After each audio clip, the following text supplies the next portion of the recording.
Hello girls and boys, Georgetownians of all ages. Welcome to another week. It's Monday and today I'm going to do a little tour of my bookshelf. But first, I've got to do one of those super slick professional changes of camera like they do on the news. Ready? Pretty seamless, huh? Yeah. Georgetown. So let's start at this end and see what's interesting. Jane Eyre, rubbish, don't bother. 1984, boring. No, that's actually quite good. Something about running a record label, football, The Office scripts. I'm a big Ricky Gervais fan, and that is the scripts from the first series of The Office. Very funny. It's amazingly well written. A lot of people thought it was improvised, but it's literally written that way, which is fantastic. Oh, a bit of Descartes. I'm going to be talking about Descartes on Wednesday. It's very exciting stuff. Some more philosophy here. I studied philosophy at university, epistemology and anthology. I bet you haven't got that book on your shelf, and it's probably for the best. Up here are a collection of little Mad comic books. They are based on the Mad comics, and they're very funny, and I like them. What's next? Harry Potter. That's the only Harry Potter I've got here, but I've got them all. I actually read the first one before the second one came out. That's how old I am. It's ridiculous. And I like them. I really like them. I don't really know if they're like high literature or whatever, but they're very good reads. Adrian Mole, very interesting stuff. Douglas Adams. Now, I love Douglas Adams. The Hitchhiker's Guide to the Galaxy. That's very well worn, as you can see. I've read that a lot.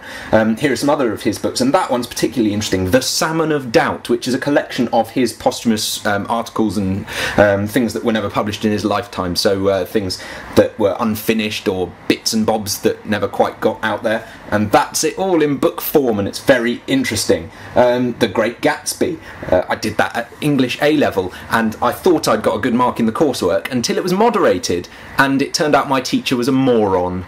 I'd done quite badly, but he was an idiot. Anyway, it's clearly not my fault. That is a collection of interviews with Tom Waits, whom I love, and it's really amazing. Now look here, in a pair, for no particular reason, the Good News Bible and Edward Lear's Nonsense Omnibus. I'd just like to keep those two together for no reason at all. Actually, I'll tell you what, right? You may not expect to hear me say this, but the Bible's terrific. It's really brilliant, and there's lots of good lessons to learn in there, particularly in the New Testament. I think the Old Testament's a bit mental, but the New Testament's good. Now these are the Chronicles of Narnia, all of them in a box set. I like complete collections of things, and that's the Complete Chronicles of Narnia, The Lion, the Witch and the Wardrobe, etc. My favourite, I think, is probably the first one, The Magician's Nephew, because it's got like guinea pigs in it and stuff. Anyway, a couple of travel books. I want to go to the USA more. I've been quite a lot already, but I want to go more. That's New York. What else? Bit of Woodhouse. P.G. Woodhouse is pretty much the best writer ever. Some people even think he's better than Shakespeare. In fact, Douglas Adams says in an article in this book that P.G. Woodhouse is better than Shakespeare, at least at jokes. P.G. Woodhouse is hilarious, he doesn't really care, he just does his thing and it's fantastic. And he's very silly, and if you've ever watched any Monty Python, you know that silliness is a very good thing. Now then, these are collections of rock autobiographies and biographies. They're the Rolling Stones, that one's Bob Dylan, Jimi Hendrix, the Beatles, and Mama Cass out of the Mamas and Papas, and they're so fascinating. It tells stories about an era to which I'm greatly attached. Love them to pieces. They're really interesting. That is Derren Brown telling some of his amazing secrets of how he does cool stuff. I love that as well, that's fantastic. That taught me my favourite party trick, which is to memorise lists of things. I know, I'm a barrel of laughs at parties. Moby Dick, one of the ones that I've started and never finished. I really want to read it, but I just can't. It's really hard work.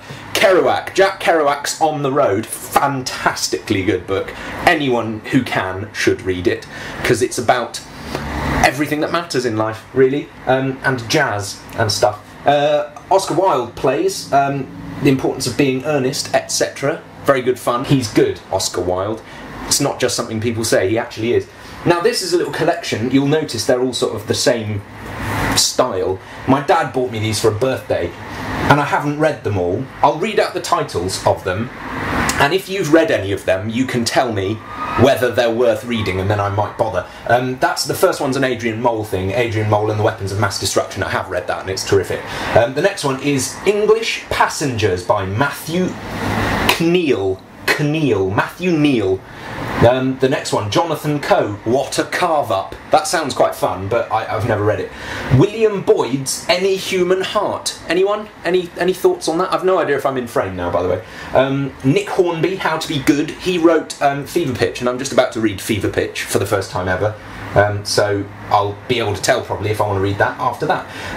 Everything is Illuminated by Jonathan Safran Foer. I've heard of that as well, but you know, I never got around to it. And this one I actually did read, The Impressionist by Harry Kunzru, and it's interesting, if nothing else. It's kind of long and very worthy, but you know, we'll see. If you've heard of any of those books and you think I should read them, let me know. Next, a collection by Bukowski. This is a companion piece to Kerouac's On the Road. You've got to read them both, really. This is called What Matters Most Is How Well You Walk Through the Fire. Bukowski is just apocalyptically good. He does really bizarre, aggressive poetry, and I really like it. This is my little poetry section. There's a couple of volumes by my friend Arlene Corwin, about whom I made a video, in fact, a long time ago, called Poetry.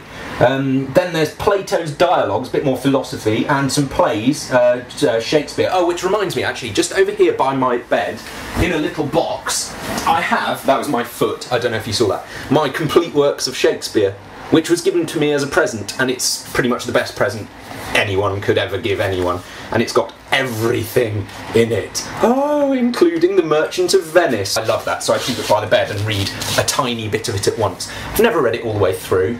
Maybe that's a project for a long winter evening. Now, look, what's next? Where did I get to? Oh, Shakespeare, Othello. Grimm Tales, the complete fairy tales of the Brothers Grimm. Also bizarre. You're probably getting a bit of a feeling that I like sort of aggressive, violent, unpleasant things. Speaking of which, Charles Darwin, Evolution is about as aggressive and uncaring as it's possible to be. But then you realise I'm a loving sort after all, because at the end of the little collection here I have some romantic poetry, Wordsworth and Coleridge, lyrical ballads. I think that's really nice. And then a bit of Stanislavski, a bit of Blake. And right at the end here is my little collection of Darren Shan. There's a series, the Cirque du Freak series, which is about vampires, and I read that when I was a kid, and it's really good. Has anyone else read it? Tell me in the comments. So that's my bookshelf, or at least, well, the collection that I have at the moment on that shelf. I want to put up some more shelves, because I like books. Down here, I'll show you, look, I have 4 or 5 bags of more books, which are just like music stuff, sheet music and things. But that's another video entirely, including the score of Tangled. So we'll talk about that another day, I think, probably. Good, well thanks very much. Hey there, I'm Georgetown. Wasn't that fun? I certainly enjoyed it. Hope you did too. Now, there's lots of business today, so I'll try and get through it quickly. Team Georgetown needs to mobilise on a few things. The first is not a particularly happy thing, but it needs to be said. My friend Alexis, one of the original Georgetownians, is not very well at the moment, so we need to send her some get well wishes. Here's a video she did a while ago where she interviewed me, and here is her version of the thankful video that she made with some of her friends. Go and check them out and give us some love. Get well soon, Alexis. There's a little bit of good we can do in the world as Georgetownians, and speaking of Georgetownians, there are almost 3,000 of us now. Wowee! I started putting this little counter on every video when I had about 60 subscribers, and it's just been wonderful to watch it creep up. And when we finally reach this special milestone, I will go down to the beach and do a very special dance for you guys, just to celebrate. So feel free to share the channel with your friends and ask them to subscribe too. And there's plenty to subscribe for. I'm going to be starting a new series of Saturday songs this coming Saturday. So what I'd like you to do, if you can be bothered, is comment below to tell me what song you would like me to cover.